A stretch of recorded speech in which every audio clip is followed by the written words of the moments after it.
여러분 안녕하십니까? 뉴스투데이 강원입니다. 정부의 의대 증원에 맞서 전공의들도 본격적인 집단 행동에 들어갔습니다. 수도권 빅5 병원 전공의들이 당장 오늘부터 병원을 떠나겠다고 했고, 강원도 병원 전공의들도 집단 사직에 참여하기 시작했습니다. 중환자 진료와 수술이 이뤄지는 종합병원인 만큼 지자체와 병원 모두 비상입니다. 이송미 기자의 보도입니다. 강원도 대학병원 전공의들이 집단사직서를 제출했습니다. 강원대병원은 101명의 전공의 가운데 60% 이상이 사직서를 냈습니다. 152명으로 강원도에서 전공의가 가장 많은 원주 세브란스 기독병원에서는 40명이 사직서를 제출했습니다. 강릉 아산병원도 10명이 넘는 전공의가 집단사직에 동참했습니다. 이 때문에 일부 병원은 의료 공백을 막기 위해 비상진료 대책에 들어갔습니다. 중증 환자 이용률이 높은 상급 종합병원 중 하나인 원주 기독병원은 수술과 진료 일정 조정에 들어갔습니다. 환자들에게 일일이 문자로 진료에 차질이 있음을 알렸습니다. 환자분들 진료 차질 없게끔 교수님들이랑 포함해서 다 그쪽으로 신경 쓰고 계시죠. 중요한 처치 같은 것들은 어쨌든 이제 교수님들 위주로 이루어지기 때문에. 대학병원들은 당장 오늘부터 위기가 닥칠 것으로 보고 있습니다. 오늘부터 사직서를 낸 전공의들이 집단 행동을 예고했기 때문입니다. 사직서 수리와 관계없이 무단 결근할 경우에 대비해 전문의 중심으로 응급 환자와 수술 위주의 계획을 세웠습니다. 정부는 전공의들의 파업에 대응할 진료 유지 명령을 내렸습니다. 현장 점검을 통해 명령을 이행하지 않는 전공의는 경찰에 고발할 예정입니다. 또 지자체와 협업해 비상 진료 대책을 수립했습니다. 일단 파업이 진행될 경우 보건소와 공공의료원은 주말과 휴일, 평일 야간까지 운영합니다. 집단 행동으로 이어질 경우에는 응급실이나 중환자실, 그리고 수술실 등은 24시간 진료 체계를 유지하며 12개 군병원 응급실도 개방합니다. 강원도에는 춘천과 홍천, 강릉 국군병원이 대상입니다. MBC 뉴스 이송미입니다. 고금리 고물가에 소비가 위축되면서 빈점포가 늘어나고 있습니다. 소상공인들의 삶의 터전이 되는 소규모 상가 공실률은 역대 최고치를 기록하고 있는데요. 장기적인 경기 침체가 예상돼 앞으로의 전망도 밝지 않습니다. 김도균 기자가 보도합니다. 춘천시청 근처 상가입니다. 200m 길이의 거리를 걷다 보면 문을 연 점포는 절반 정도에 불과하고 오랫동안 방치된 흔적도 어렵지 않게 볼 수 있습니다. 춘천시가 상권을 살린다면서 청년몰을 만들려고 했던 육림고개도 한때 최고의 상권이었던 지하상가도 사정은 다르지 않습니다. 공실로 남은 상가는 최근 지어진 곳이라고 해도 피할 수 없습니다. 지어진 지 2년이 넘은 온이동의 한 주상복합 아파트의 지하상가도 대부분 공실로 남아 있습니다. 공실률이 높아진 것은 고금리와 고물가가 겹쳐 나타난 불황이 부동산 시장까지 번진 증거라는 분석이 나옵니다. 시중 상경기가 침체되고 있고 상가를 임차하려는 임대 수요도 감소 추세에 있기 때문에 상가를 투자하려는 투자 수요도 감소하고 있는 편입니다. 지난해 4분기 강원도 소규모 상가 공실률은 8.9%였습니다. 코로나19가 창궐한 2021년 7.9%보다 높은 수치로 역대 최고치를 기록했습니다. 특히 전국 평균인 7.3%를 넘어섰습니다. 중대형 상가 공실률도 15.2%로 전국 13.5%보다 높았고 집합 매장용 상가도 15% 정도가 비어있는 것으로 나타났습니다. 사무실은 22%가 공실인데 전국 평균보다 3배 가까이 높았고 충북과 전남, 경북에 이어 네 번째로 공실 문제가 심각했습니다. 배달 수요가 늘어나는 등 소비 생활 패턴이 변했고 인구 감소와 저성장 전망까지 고려하면 단기간에 상황이 나아지기를 기대하기는 어렵습니다. 1, 2년 만에 회복되지는 않을 것 같고요. 한 3, 4년 그 이상 장기적으로 쭉 봐야 되지 않을까 이런 생각이 듭니다. 멈출 기미가 없는 신구 상권의 동반 침체에 따라 지역 경기 악화, 장기화를 우려하는 목소리가 커지고 있습니다. MBC 뉴스 김도균입니다. 강릉시 옥계면에는 강릉시가 조성한 옥계 일반산업단지와 강원경제자유구역청이 입주기업을 모집 중인 옥계 첨단 소재 융합산업지구가 있습니다. 강릉시와 강원경제자유구역청이 실질적인 운영을 위해 바삐 움직이고 있는데 올해 성과가 있을지 관심이 모아지고 있습니다. 김인성 기자가 보도합니다. 강릉시 옥계면 주수리 일대에 있는 옥계 일반산업단지. 지난 2012년 48만여 제곱미터 규모의 포스코 마그네슘 재련 단지가 들어섰습니다. 하지만 가동 1년 만인 지난 2013년 오염물질인 페놀 유출 사고가 발생하면서 올해로 11년째 가동을 멈추고 정화 작업을 벌이고 있습니다. 그런데 올해 대체 사업 재추진 여부에 관심이 쏠리고 있습니다. 10년 넘게 진행된 오염물질 정화 작업은 오는 9월 마무리되는 데다 다음 달엔 포스코그룹의 회장이 교체되기 때문에 대체 사업 추진에 탄력을 받을 것으로 기대를 모으고 있습니다. 포스코 내부적으로 회장도 이제 교체되는 수순이고 또 정화 작업도 5월, 9월에 완료되게 되면 또 대체 사업에 대한 추진이 조속히 추진될 것으로 예상하고 있습니다. 지금 그런 얘기를 포스코가 계속 나누고 있나요? 나누고 있습니다. 인근 옥계면 현내리에는 강원경제자유구역청이 추진하는 첨단 소재 융합 산업지구가 있습니다. 지난해 토지 조성을 마치고 지난달 8개 필지에 분양 공고를 냈지만 매입 의사를 밝힌 기업은 단 한 곳도 없었습니다. 경제자유구역청은 1차 금속 제조업만 입주 가능했던 산업군을 자동차, 금속 가공, 비금속 광물 제조업, 전기 장비 제조업 등 다양한 분야로 확대하고 최근 재공고를 냈습니다.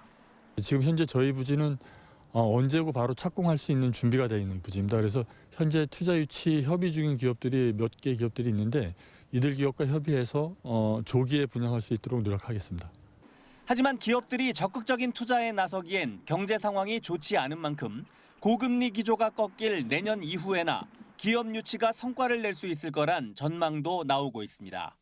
MBC 뉴스 김인성입니다. 지난 주말에 영월의 시멘트 공장에서 컨베이어 벨트 보수 작업을 하던 50대 노동자가 숨지는 사고가 있었는데요. 경찰은 기계가 갑자기 작동한 원인을 밝히기 위해 국과수에 감정을 의뢰하는 한편 현장 조사를 이어가고 있습니다. 50인 미만 사업장에서도 중대재해처벌법을 적용한 지 한 달이 안 되는 사이 도내에서만 벌써 3번째 사망사고입니다. 이병성 기자입니다. 컨베이어 벨트와 상단 구조물 사이 좁은 공간에 사람이 꼈습니다. 지난 17일 오전 9시 반쯤 영월군 한반도면 한일현대시멘트 공장에서 컨베이어 벨트에 버켓이라는 부품 교체 작업을 하던 50대 노동자입니다. 이미 심정지 상태였던 노동자는 병원으로 옮겨졌지만 사고 발생 10시간 만에 숨졌습니다. 겨울철 공장 대보수 마무리 단계였는데 작업 중에 멈춰놨던 컨베이어 벨트가 갑자기 작동하면서 몸 전체가 꼈습니다. 보수를 진행하던 구역의 작업은 지금까지 정지돼 있습니다. 사고 사흘째가 됐지만 경찰과 고용노동부의 현장 조사는 계속되고 있습니다. 현장 검증을 진행한 경찰은 기계 오작동의 원인을 찾기 위해 국과수에 감정을 의뢰했습니다. 경찰 관계자들은 국과수 감정이 보름에서 한 달가량 걸릴 걸로 예상되고 업무상 과실치사 관련 회사 관계자 조사도 예정돼 있어 결과가 나오기까지 시일이 꽤 소요될 걸로 본다고 설명했습니다. 숨진 노동자는 한일현대시멘트의 사내 상주업체인 하청업체 직원으로 확인됐습니다. 한일현대시멘트는 물론이고 적용 대상이 50인 미만 업체까지 확대되면서 이 하청업체도 중대재해처벌법 적용을 받을 수 있습니다. 고용노동부는 원청인 한일현대시멘트와 하청업체 모두 작업 현장에 충분한 안전 조치를 취했는지 등 책임 소재를 조사하고 있습니다. 50인 미만 사업장에 법이 적용된 지난달 27일 불과 3주 만에 평창과 정선에 이어 영월까지 도내에서만 50인 미만 사업장 중대재해가 발생한 건 이번이 3번째입니다. MBC 뉴스 이병선입니다. 행정안전부가 6개 분야에서 지자체의 안전 역량을 나타내는 지난해 지역 안전지수를 산정한 결과 강원도와 18개 시군 중에서 1등급을 받거나 우수지역으로 선정된 곳은 한 곳도 없었습니다. 강원도는 자살 분야에서 최하 등급인 5등급, 화재와 감염병은 각각 4등급, 교통사고와 범죄, 생활안전에서 3등급을 받았습니다. 시 지역에서는 태백만 범죄에서 1등급을 받았고 춘천은 화재에서 5등급, 자살 4등급, 범죄와 생활안전, 감염병 분야에서 3등급, 교통사고에서 그나마 2등급을 받았습니다. 군 지역에서는 철원이 교통사고, 생활안전에서 1등급을 받으며 개선 우수 지역으로 유일하게 선정됐습니다. 정부의 민원서비스 종합평가 결과 최고 등급인 가등급을 받은 지자체는 없는 것으로 나타났습니다. 행정안전부와 국민권익위원회가 지난해 시도교육청과 광역기초지자체의 민원서비스를 종합평가한 결과 강원도에서는 철원군만 나등급을 받았고 강원도를 비롯해 원주, 춘천, 동해, 고성, 양구, 평창, 홍천, 화천, 횡성 등 9곳은 다등급을 받았습니다. 도교육청과 강릉, 영월, 삼척, 양양, 태백, 인제 등 6개 시군은 라등급에 그쳤고 속초시와 정선구는 최하 등급인 마등급을 받았습니다. 종합평가는 민원 행정 전략과 체계를 비롯해 민원제도 운영, 국민식문고 민원 처리, 고충 민원 처리, 민원 만족도 항목으로 구성돼 있습니다.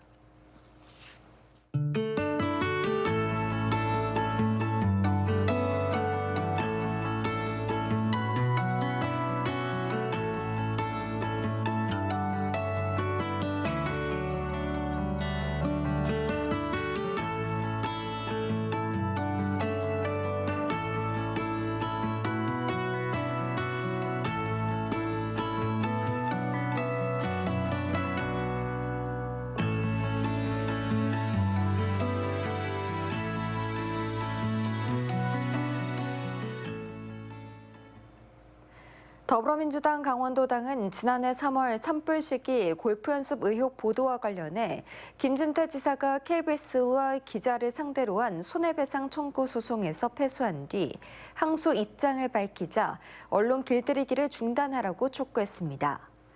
또 앞서 춘천 MBC를 상대로 한 언론중재위원회 정정 보도와 5천만 원 손해배상 조정 신청도 불성립됐고 춘천 MBC 기자를 상대로 한 명예훼손 고발 건도 경찰의 불송치 결정이 났다며 언론의 재갈무릴리는 행위를 중단하고 도정에 집중하라고 요구했습니다.